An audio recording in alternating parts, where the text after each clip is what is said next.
Sweet greetings, this is Johnson. Welcome back to Join English.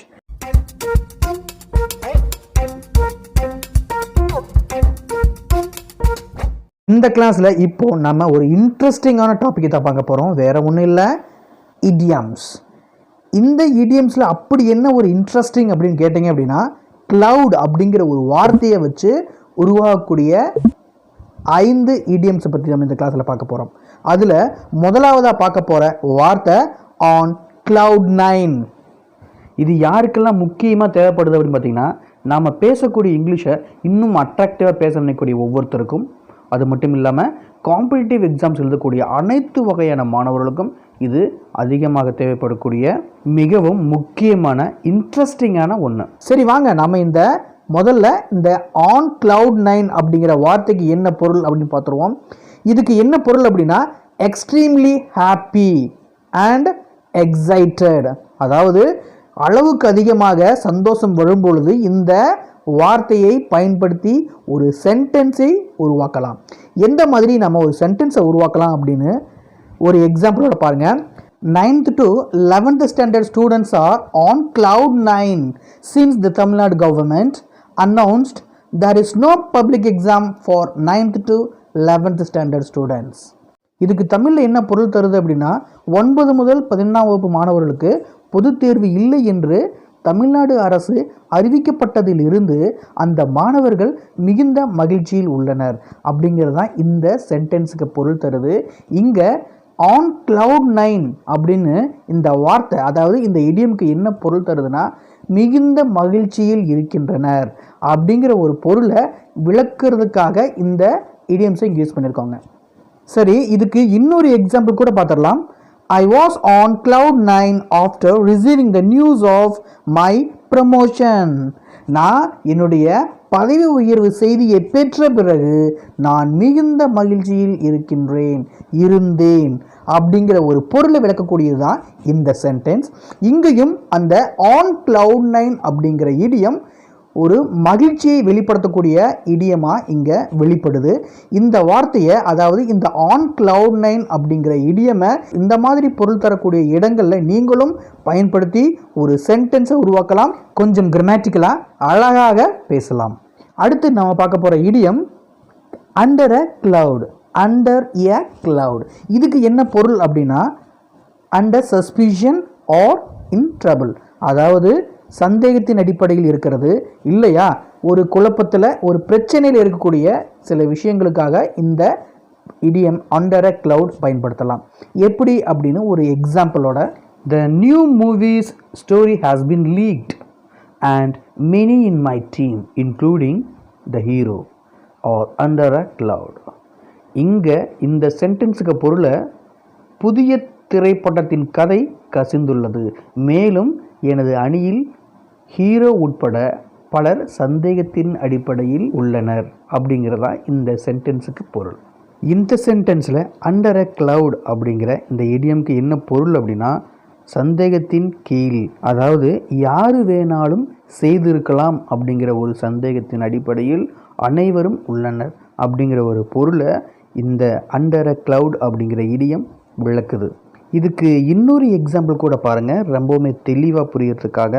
Sudden death of his close friend has made him under a cloud. முதல்ல இந்த சென்டென்ஸோட பொருளை பார்த்துருவோம். அவரது நெருங்கிய நண்பரின் திடீர் மரணம் அவரை சந்தேகத்தின் கீழ் ஆக்கியுள்ளது. இப்படிங்கிறது தான் இந்த சென்டென்ஸோட பொருள்.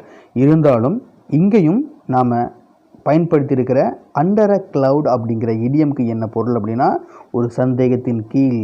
அதாவது சந்தேகம்தான், ஒரு கன்ஃபர்மேஷன் கிடையாது.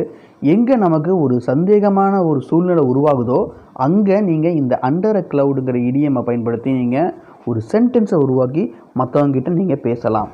நம்ம மூணாவதாக பார்க்கக்கூடிய இடியம் ஹெட் இன் த clouds. இதுக்கு என்ன பொருள் அப்படின்னா, to be day dreaming and not paying attention what's happening or being said. அதாவது பகல் கனவு காண்றது, என்ன நடக்க போகுது அப்படிங்கிற ஒரு விஷயத்தில் நம்ம கவனத்தை செலுத்தாமல் பகல் கனவு காணக்கூடிய இடங்களில் நம்ம இந்த இடியமை யூஸ் பண்ணலாம். வேறு எங்கே யூஸ் பண்ணலாம் அப்படின்னா, out of touch with the world and to be unrealistic because of it. அதாவது இந்த உலகத்தோட ஒன்றிணையாமல் எதையும் நம்பத்தகாத செயல்களுக்காக இந்த நீங்கள் இடியமை யூஸ் பண்ணலாம். அடுத்து to have impractical ideas, அதாவது நடைமுறைக்கு மாறான கருத்துக்களை கொண்டிருந்தாலும் இந்த இடியமை யூஸ் பண்ணலாம். அடுத்த பாயிண்ட் பார்த்தீங்க அப்படின்னா not being actively aware of your present situation, அதாவது இப்போ நடக்கக்கூடிய நடைமுறைக்கு ஒத்து போகாமல் இருந்தாலும் இந்த இடியமை பயன்படுத்தி நம்ம ஒரு சென்டென்ஸை உருவாக்கலாம். இப்போ எங்கெல்லாம் உருவாக்கலாம் அப்படிங்கிற ஒரு ஐடியா கிடைச்சிருக்கும். So let's create a sentence. He is not right for this job. He has his head in the clouds. இங்கே இந்த சென்டென்ஸுக்கு பொருள், இந்த வேலைக்கு இவர் சரியாக இல்லை, ஏன்னா அவர் தனது நடைமுறைக்கு மாறான கருத்துக்களை கொண்டுள்ளார், அதனால் அவர் இந்த வேலைக்கு செட் ஆக மாட்டார் அப்படின்னு சொல்லக்கூடிய ஒரு சென்டென்ஸ் தான் இந்த சென்டென்ஸ். இன்னொரு சென்டென்ஸ் பார்க்கலாம். Most of the time she is having her head in the clouds.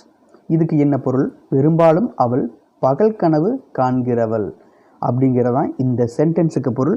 இங்கே வந்திருக்கக்கூடிய ஹெட் இன் த கிளவுட்ஸ் அப்படிங்கிற இடியமுக்கு பொருள் பகல் கனவு காணக்கூடிய ஒரு சென்ஸை உருவாக்கக்கூடிய ஒரு இடியம் தான் இது. இப்போது உங்களுக்கு தெரிஞ்சிருக்கும் இந்த வார்த்தையை நீங்கள் எங்கேயெல்லாம் பயன்படுத்தணும் அப்படின்னு.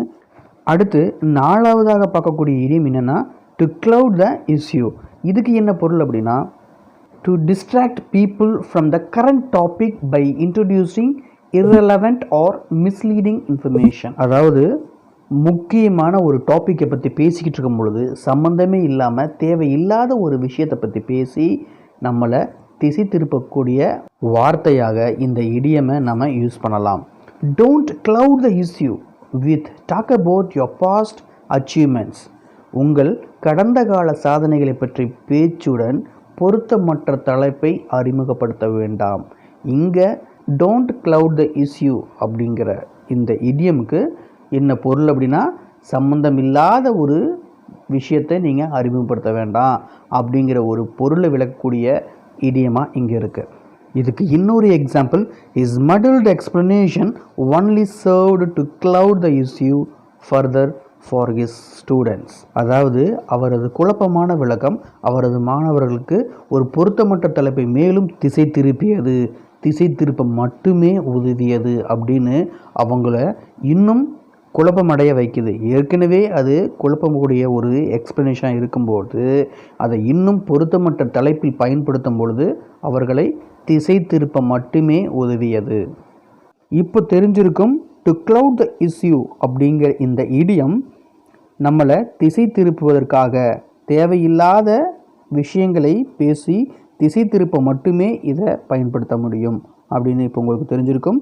அடுத்து இந்த கிளவுட்லேயே ஐந்தாவதாக பார்க்கக்கூடிய idiom a cloud on the horizon.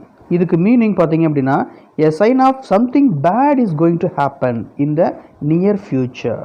Sign of unhappiness, இதுக்கும் இதை பயன்படுத்தலாம். அதாவது எதிர்காலத்தில் ஏதோ தவறாக நடக்க போகுது அப்படிங்கிற ஒரு அறிகுறியை காட்ட இந்த இடியமை நம்ம பயன்படுத்தலாம்.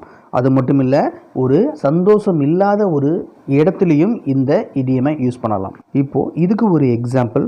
Although we are making good profits, there is a cloud on the horizon, the government is increasing price of petrol day by day.